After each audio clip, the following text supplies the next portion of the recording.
हर हर पार्वती पतये नमः। दोस्तों नमस्कार, हमरा चैनल में स्वागत बा। रवा सबके एक छोटा सा कहानी लेके आइल बनी। कहानी के माध्यम से रवा सबके बहुत कुछ बताई, सुनब जा। लास्ट तक कहानी सुनब जा, आधा अधूरा कहानी मत सुनब जा, न तो कहानी के रहस्य में कुछ ना मिली। और स्वस्थ रही जा, मस्त रही जा, अपना परिवार संगे बना रही जा। एगो मोर या एगो मोरनी रहली जा, आपस में पति पत्नी रहली जा, लेकिन पटत कबो ना रहे। रोज झगड़ा होते, रोज होखे झगड़ा। मोर कहस कि हमरा स्त्री जात ले बहुत घृणा हो गई बा, हम स्त्री जात के कबो महत्व ना दे। मोरनी कहस कि काहे? मोर कहस कि कब कौना जगह धोखा दे दी, कब साथ छोड़ दी, कब केकरा संगे चल जाई, कब पराये पुरुष संगे भाग जाई, हमरा कोनो स्त्री पर भरोसा नहीं खे। कहली मोरनी कि ई कैसे हो सकता, हर स्त्री के तू काहे बदनाम करता। तो ओ जा एगो पेड़ पर बकुला रहे, ई बकुला रोज ई कहानी सुने हन जना के झगड़ा। कहलस कि ये मोर भाई, एजा लड़ाई करे से कुछ फायदा नहीं खे, कैलाश पर्वत पर चल जा आ शंकर जी ले ई बात कह। शंकर जी तोहरा के जवन कहियन तवन सच होई। कहलस मोर की इहो बात भाई तू ठीक कहतड़। दोनों मोर मोरनी शंकर जी के पास गइलन जा। शंकर जी देखलन, कहलन कि का है मोर? कहलन कि अच्छा, आज एगो रवा सब हम बात कहे आइल बनी। हर स्त्री से हमार माने कि ओहनी के चरित्र से घृणा हो गई बा। मोरनी कहली कि शंकर जी ई काहे ऐसे कह सकताड़न, यही बात के लेके झगड़ा होता। मोर कहलन कि हम दावा के साथे कहतनी। शंकर जी कहलन कि तू कैसे दावा के साथे कहतड़ा कि हर स्त्री पर विश्वास नहीं खे, हर स्त्री कब धोखा दे दी, कहाँ दे दी, कौना जगह दे दी, पाप के मार्ग बाड़ी सन काहे? कोई माता बा, कोई बहन बा, कोई भौजाई बा, कोई सब रिश्ता बांधल बा, तू काहे ऐसे कहतड़? कहलन कि हर स्त्री के उहे हाल बा। हम रवा के एगो कहानी के माध्यम से सुनावतनी, रवा कहानी बहुत ध्यान से सुन। कहलन शंकर जी की सुनावा, हम तहार कहानी सुने खातिर तैयार बनी। कहलन कि एगो गांव में राजा रहलन, उनकरा 4 गो लइका रहलन जा। बड़का लइका बहुत विद्वान पढ़ल लिखल रहलन, बहुत राज माने चलावे लायक रहलन, बहुत अच्छा रहलन। फिर भी कौनो खीस बस राजा उनकरा के अपना राज ले निकले के घोषणा कर दिला कि तू हमरा राज ले निकल जा, और राज ले ना घर राज सबसे निकल जा, हमरा जहाँ तक राज बा तहाँ तक तू नजर मत अइह। अपना बाप के आज्ञा के कैसे राजा टाल सकतरन? बहुत उदास भइलन। घर में राजमहल में गइलन, अपन सुतलन त एकदम टुकु टुकु ताकतरन, आँख से आंसू गिरता। राजा के मेहरानू बहुत सुंदर रहली, बहुत सुशील रहली। कहली कि काहे? अपने पति के देखली चेहरा त कहली कि काहे रोवतनी? कहलन कि देख अब हम का कहीं तोहरा ले। कहली कि कहीं, कहे से दुख आधा हो जाला। कहलन कि देख हमार पापा के आदेश बा कि हम उनका राज घर सब छोड़ के चल जाई। तो आतना सुनली तो बेहोश होके नीचे गिर गईली कि ई तक कठिन के घड़ी आ गई। जब बेहोश हो गईली तो राजा उनकरा पर जल छिड़क के उनकर मूर्छा तुरला। उठली, खड़ा भइली। कहली कि हमू चलब रावा संगे। कहलन कि तू कहाँ चलबू? तोहरा का देश नइखन कैले बड़न हमरा के, बाकी तू कहाँ चलबू? तू इतना राजमहल में रहे ओली, तू कहाँ चलबू? कहली कि ना रावा, जहाँ रहब तहाँ रहब। कहलन कि ठीक बा, ना मनबू तो चल। जिदिया गईली। होत भोरे राजा के लइका पतोह घर छोड़ दिलन जा, नगर छोड़ दिलन जा। जात जात जात कुछ वन में गइलन जा, तो बैठा रहलन जा। तले एगो रानी सुत गईली आ उनकर पति बैठा रहलन। कुछ दूर पर रानी सुता रही, उनकर पति कुछ खाए के व्यवस्था करे गई रहन। ओने से आवत रहन तो देखत रहन कि एगो सरफ काट के आ उनकरा के एजा ले जाता। तले आवे आवे में कुछो जोहे उपाय करे में तले रानी के प्राण निकल गई, बीख भींज गई। जब रानी मर गईली तो राजा पूरा व्याकुल हो गलन, रोए लगलन कि आह रे दादा, हमार पत्नी हमरा के छोड़ के चल गई, हम जीवित रह के का करब? जब हम ना एजा लिया रहती, हमरा संगे ना आई रहती, तकर मृत्यु ना भइल, साप ना कटले रही। अब उ लकड़ी जोहे लगलन वन में, एक आठा सूखल सूखल लकड़ी कर लगलन कि इनका के जरा के हम ओइजे जर के सती हो जाई। तब ओमे ओइजा एगो द्रव्य ज्योति निकलल वन में, ओइजा एगो साधु निकलल। साधु कहलन कि बच्चा काहे इतना उदास बड़ा, काहे इतना लकड़ी बिनत? कहलन कि हमार पत्नी मर गई बड़ी, सरफ काट देले बा, आ हम बहुत पति वार्ता रहली, हम उनकरा बिना कैसे जी सकीना, आ ऊ मर गईली तो हम जी के का करब। हम ना एजा लियाई रहती तो उनकर मृत्यु ना भइली, मृत्यु के कारण हम बनी।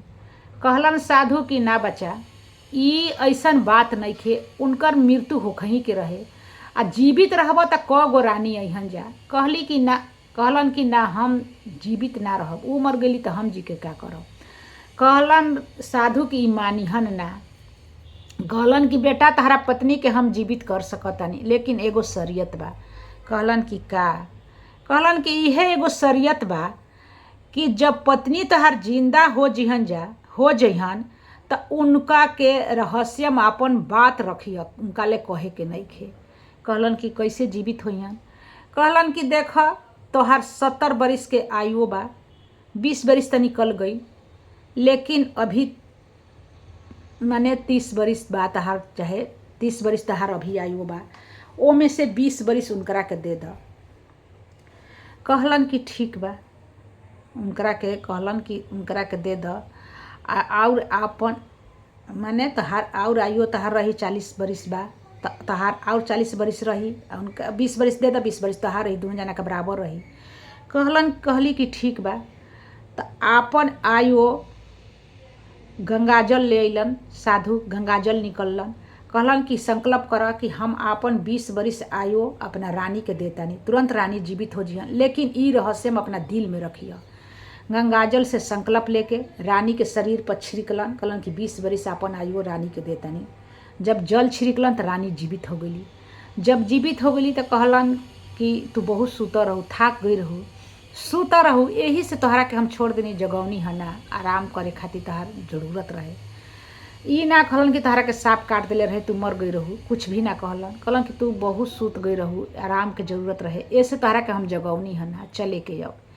अब ओहिजा ले जाए लगलन जा, कुछ दूर गइलन जा, तो रानी अपन कुछ दूर गईली जा, तो उनकरा राजा के पियास लाग गई।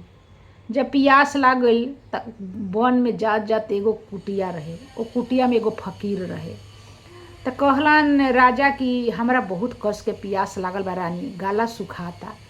तो कहली रानी कि पानी पी ली, कतहीं होई पानी। तो कहलन कि कुआं हो का बा, तू मड़ई में चल के बैठव जा, फकीर एगो बारन, हम पानी पी के आवत तनी, अगर तोहरो पिए हुई तो चल, ना तो हम ले आइब कुछो में। कहली कि ना हमारा तो पियास नहीं खे लागल। तो कहलन कि ठीक बा, हम पानी पी के आवत तनी। जब वो पानी पिए गइलन तले उ फकीर के देखली, इतना सुंदर फकीर रहे, देखली ओकरा पर मोहित हो गई दिलो जान से।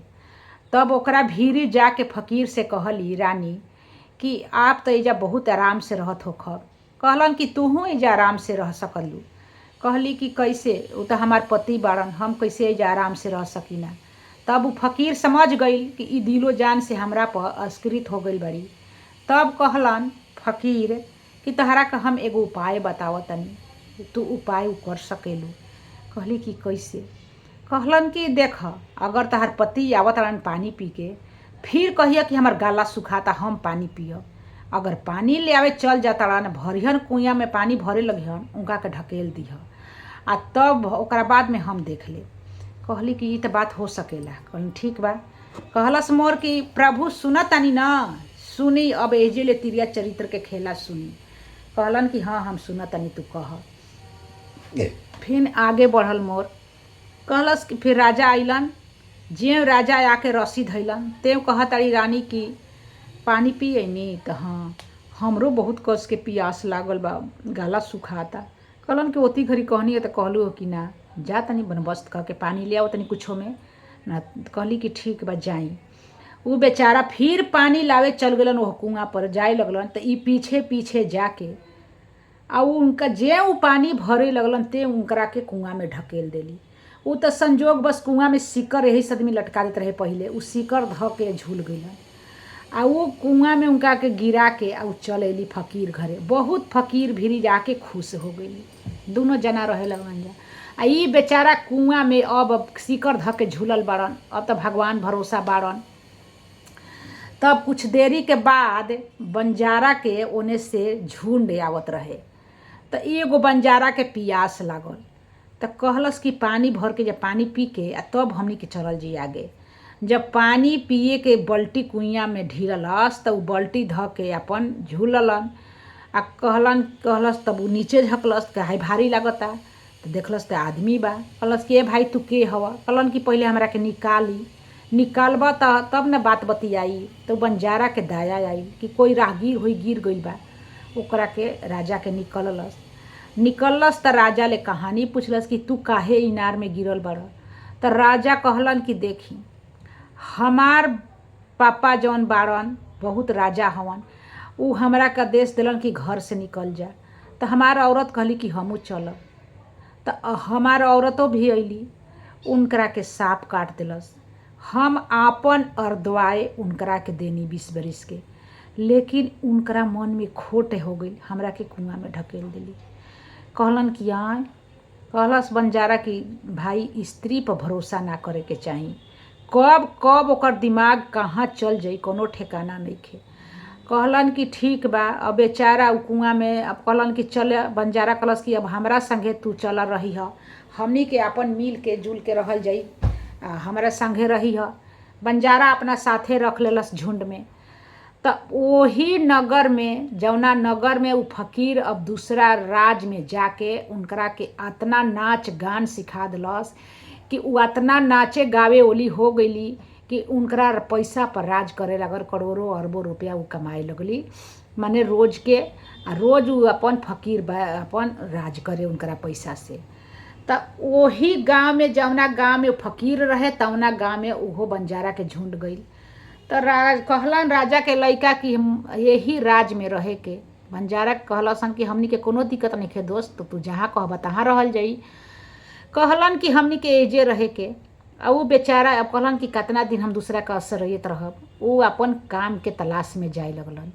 जब काम के तलाश में गइलन तो उनकरा एगो सेठ घरे काम मिल गई। उ बेचारा बहुत लगन से काम ईमानदारी से करे लगलन। सेठ बहुत खुश रहल, बेटा के तरह माने लगल। तो ओह गांव में एगो राजा रहलन। तो ओह राजा घरे पूरा प्रोग्राम रहे आ उहे रानी गावे ओली रहली। तो उ राजा सब अपन बड़े बड़े सेठ के व्यापारी के सबके निमंत्रण दे के बोलवलन। तो सब कोई जाए लागल। तो सेठ कहलन वो राजा ले कि तूहू चलबा, काहे से कि एगो आवताड़ी नृत्य करे वाली, बहुत गावे में मशहूर बाड़ी, शहर से सबसे जाने माने बाड़ी, उ राजा के दरबार में आज आवताड़ी। कहलन कि हाँ चली, इहो बहाना हम देख लेब कि के ह। कहलन कि तब चल।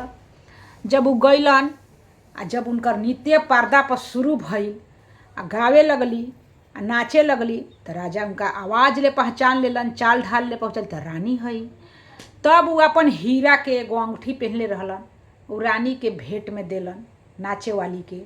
तो उ तो अंगूठी देख के अब चकित हो गईली कि ई तो हमार पति हवन, आ ये जा पहुँच गइलन, अब हमरा के जिंदा छोड़िहन ना। तब उ रात में राजा के प्रस्ताव भेजौली कि सुबह हम एह शरीयत पर गावे आई कि ए सभा में सुने वाला गाना और देखे वाला नाच कोई हमारे दुश्मन बा। अगर राजा साहेब रावा ओ आदमी के फांसी पर लटका दे तब काल हम तो गायब आ नाचब, ना तो हम बंद कर दे। कहलन राजा सुबह दरबार लागल। कहलन कि के बा, तू पहचान द वो आदमी के, हम तुरंत फांसी पर चढ़ा दे। ज्यों अब गौनाई बजनाई चालू भइल, सब सभा बटराइल, उहो अइलन राजकुमार जब अइलन तब उ फिर अपन पर्दा में ले निकल के उनकर हाथ ध के राजा के सामने पेश कैली। जब राजा के सामने पेश कैली तो राजकुमार के राजा का आदेश दिलन अपना सिपाही लेके ले जा, जलाल के हाथे इनका के दे दा, फांसी के सजा इनकर हो जाओ। तब उ जवना घरे सेठ घरे काम करत रहलन, उ सेठ आके राजा के बगल में खड़ा होके कहलस कि का तू नाचे वाला के चोरौले बड़ा कि तोहरा के फांसी पर लटकावल चाहतिया। कहलन कि हम कुछ नहीं चोरौले ओकर, बाकी अपना राजा ले आदेश करी कि 2 बात हमार मरे से पहले सुन ले से। कहलन जाके ठीक बा। सब उ बंजारा के टोली, सब सेठ के टोली, व्यापारी के टोली बटोरलन आ सब कोई राज दरबार में गुहार लगौलस कि जवन मौलवी साहेब के मारे के धम फांसी के सजा सुनवले बनी राजा साहेब, उ निर्दोष बा, ओकर 2 गो मरे से पहले बात सुनी।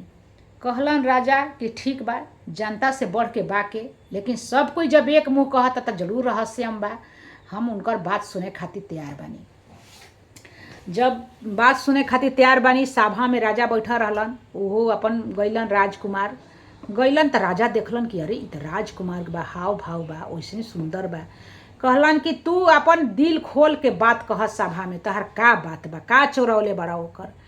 कहलन कि हे राजा, हम कुछ इनकर नहीं चोरौले, इ हमार जवन ले ले बड़ी रास्ता में तवन हमरा के लौटा देस, दूध के दूध पानी के पानी हो जाई। तब उ पर्दा के भीतर ले कहताड़ी कि ठीक बा, जवन हम रास्ता में ले ले बानी तवन हम लौटा दे। तुरंत कहलियन कि राजा की गंगाजल ले आई। राजा साहेब रवा घरे होई त गंगाजल ले आई, शुद्ध गंगाजल ले आई, पानी ना, शुद्ध गंगाजल ले आई। उनकरा हाथ पर देलन आ कहलन कि जवन हमरा के हम देले बानी तोहरा के तवन हमरा के तू लौटा द।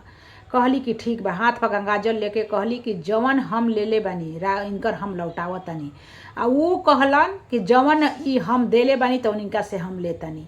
जब अतना कहलन त अपन अर्धवाई उ ले लेलन आ तले ओजे रानी के मृत्यु हो गई। जब मृत्यु हो गई तो सब हाहाकार मच गई कि का बात बा, का बात बा, का बात बा।